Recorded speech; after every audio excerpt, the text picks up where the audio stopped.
வணக்கம் மிதுன ராசி நண்பர்களே. தமிழ் புத்தாண்டு வந்து பிறந்துருச்சு.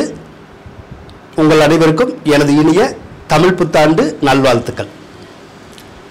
இந்த தமிழ் புத்தாண்டான விசுவாச வருடத்துல உங்களுக்கு எந்த மாதிரியான பலன்கள் கிடைக்க போகுது அப்படிங்கிறது தான் இந்த பதிவில் வந்து நாம் இப்போ பார்க்க போகிறோம்.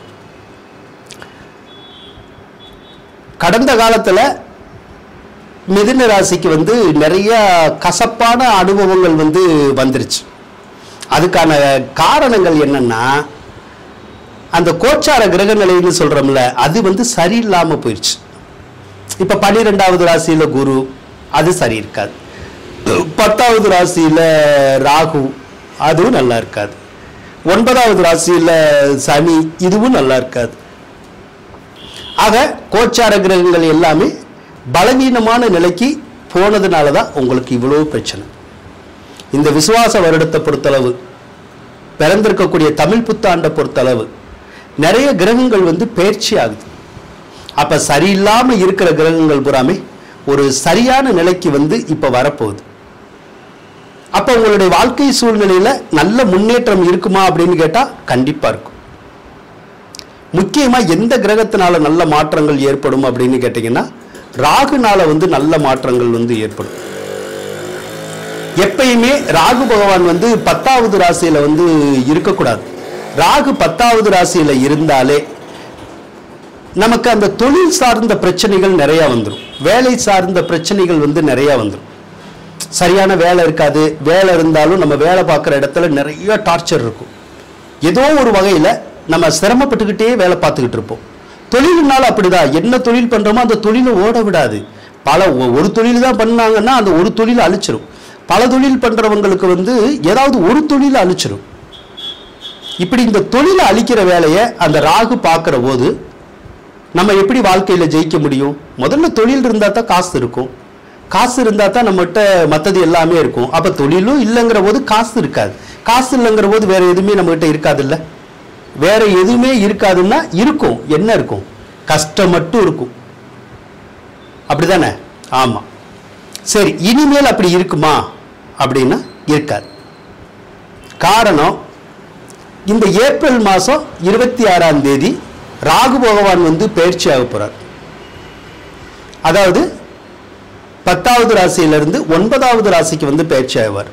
அப்ப இனிமேல் அந்த வேலை சார்ந்த விஷயங்கள்ல அதிகமா பிரச்சனை வராது. அதே போல தொழில் சார்ந்த வகையிலையும் உங்களுக்கு பிரச்சனைகள் வந்து பெரும்பாலும் வராது. ஆக இது ரெண்டுல வந்து பிரச்சனை வராம இருந்துட்டாலே மற்ற விஷயங்கள் எல்லாமே வந்து நமக்கு சரியாதான் போகும். அதே போல 9வது இடத்துக்கு ராகு வர்றார். 9வது இடத்துக்கு ராகு வந்தா சிலருக்கு வெளியூர் வெளிநாடு சார்ந்த வேலை வாய்ப்புகள் கிடைக்கும். அல்லது நீண்ட நாளா டிரான்ஸ்ஃபர் மாதிரி ஏதாவது எதிர்பார்த்து கிடைக்கலன்னா அந்த டிரான்ஸ்ஃபர் வந்து கிடைக்கும். ஒரு சிலருக்கு வெளிநாட்டில் வேலை கிடைக்கும், படிக்கவும் போகலாம், தொழிலும் பண்ணலாம். அந்த வேலைகளை ராகு பகவான் வந்து உங்களுக்கு செஞ்சு கொடுப்பார். சனி பகவானும் அப்படிதான் 9வது இடத்துல தான் இருக்காரு. அவரும் அந்த வெளிநாடு சார்ந்த எந்த ஒரு வேலையும் நல்லா பார்ப்பார். அதாவது விசா கிடைக்கிறது, பிஆர் கிடைக்கிறது, இந்த மாதிரியான விஷயங்கள் எல்லாம் அந்த சனி பகவான் வந்து நல்லா செய்வார். அதே மாதிரி தந்தை அப்பா பலமுடன் இருக்கணும்னு வந்து இருக்கும். அதனால பலமுடன் இருக்கிறதுக்கான சான்சஸ் வந்து இருக்கு. என்ன, தந்தையுடனான உறவுகள் மட்டும் ஒரு சிலருக்கு கொஞ்சம் சரியில்லாம போகும். அதாவது அப்பாவுக்கும் நமக்கும் அந்த உறவுகள் பாதிக்கும். பேச்சுவார்த்தைகள் வந்து கொஞ்சம் குறையும். கொஞ்சம் பகை வந்து கொஞ்சம் கூடுற மாதிரி இருக்கும். ஒருவேளை நம்ம நட்புறவோட தான் அப்பா கூட இருக்கோம்னா அப்பாவுக்கு ஏதாவது ஒரு வகையில உடல்நல கோளாறு மட்டும் வர்றதுக்கான சந்தர்ப்பம் கொஞ்சம் இருக்கும். இதை தான் அந்த ராகு செய்வார். குரு பகவான் வந்து அவரும் 12வது ராசியில தானே இருந்தார். 12வது ராசியில குரு இருக்கிறது நல்லது கிடையாது. ஏன்னா பணம் நிறைய செலவழின்னு இருக்கும். குழந்தைனால செலவு, கோயில்னால செலவு, கோர்ட்டுனால செலவு, பேங்க்னால செலவு, இப்படினால செலவுன்னு நிறைய கொடுத்துரும். மனைவியினால செலவு, கணவனால செலவு, அவங்க வழி உறவினர்கள்னால செலவு, அதே மாதிரி தொழிலில் வந்து நஷ்டம், இதெல்லாம் கொடுக்கறது வந்து குரு பகவான் தான் கொடுப்பார். ஆனா குரு பகவான் வந்து இப்ப மே மாசம் 11ஆம் தேதி வந்து பயிற்சி ஆவார். ஆனா அவர் பயிற்சி ஆகக்கூடிய இடம் உங்க ராசிக்கு தான் வர்றாரு. பொதுவா ராசியில குரு இருக்கிற போது கொஞ்சம் நார்மலா தான் இருக்கும். அதுக்காக 12ல குரு இருக்கிற போது மோசமா இருக்கும். ராசியில் இருக்கிற போது ரொம்ப மோசமா இருக்காது. ஆனா ஒரு லெவலுக்கு நார்மலா வந்து இருக்கும். அதே மாதிரி லாட்ரி ரேஸு, சூதாட்டம், ஷேர் மார்க்கெட்டு அல்லது இது வகையில் ஏதாவது ஒரு பணத்தை இழக்கிறோம்னா குரு 12ல் இருந்தால் தான் இழப்போம். அதே மாதிரி ஒரு சிலருக்கு குழந்தைகள் விரயமாகிறது, அதாவது நம்ம பெத்த குழந்தைகள் உடம்பு சரியில்லாமல் போகிறது, மருத்துவ செலவு வர்றது, ஏற்கனவே இறந்து போகிறது, அல்லது அபார்ஷன் ஆகிற வேலையை கூட ஏற்கனவே குரு தான் செய்வார் ஒரு சிலருக்கு. இனிமேல் அந்த மாதிரியான வேலையெல்லாம் நடக்காது. அதாவது குழந்தைகள் சம்பந்தப்பட்ட விஷயத்தில் நமக்கு எந்த தொந்தரவுமே இருக்காது. முக்கியமாக குரு பகவான் உங்களுடைய ராசிக்கு வந்துட்டா இந்த திருமண சம்பந்தப்பட்ட காரியங்கள் அப்படின்னு சொல்றோம்ல, அது ரொம்ப சிறப்பாக இருக்கும் பார்த்துக்குங்க. அப்போ திருமண சம்பந்தப்பட்ட காரியங்கள் எதிர்பார்த்த மாதிரி போகும். இது வரைக்கும் சிலருக்கு பொண்ணு கிடைச்சிருக்காது அல்லது மாப்பிள்ளை கிடைச்சிருக்காது. ஆனால் இனிமேல் கூடி சீக்கிரமே பொண்ணு வேணும்னாலும் கிடைக்கும், மாப்பிள்ளை வேணும்னாலும் கிடைக்கும். இந்த விசுவாச வருடத்தில் திருமணம் நடக்காத சிலருக்கு திருமணம் நடந்துடும், நிச்சயதார்த்தமாயிரும், உறுதிப்படுத்தப்படும்.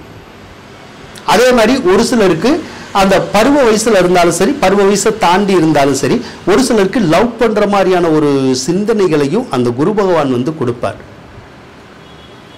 அதே மாதிரி கொஞ்சம் குழப்பம் இருக்கும், நீங்க குழப்பாம எதையும் தெளிவா செய்யுங்க. ஒரு முறைக்கு பல முறை யோசிச்சு எந்த ஒரு காரியத்தை செஞ்சீங்கன்னா கண்டிப்பா நம்ம ஜெயிக்கிறதுக்குடைய சந்தர்ப்பம் இருக்கும்.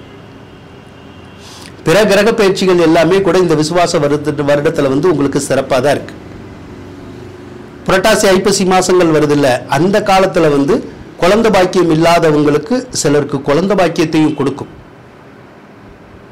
அதனால கடந்த காலத்துல நாம நினைச்சு நடக்காத சில விஷயங்கள்லாம் கூட இந்த காலத்துல நடக்கிறதுக்குடைய சந்தர்ப்பங்கள் உங்களுக்கு அதிகமா இருக்கும் அப்படின்னு சொல்லி கூறிக்கொண்டு விடைபெறுகின்றேன். நன்றி, வணக்கம்.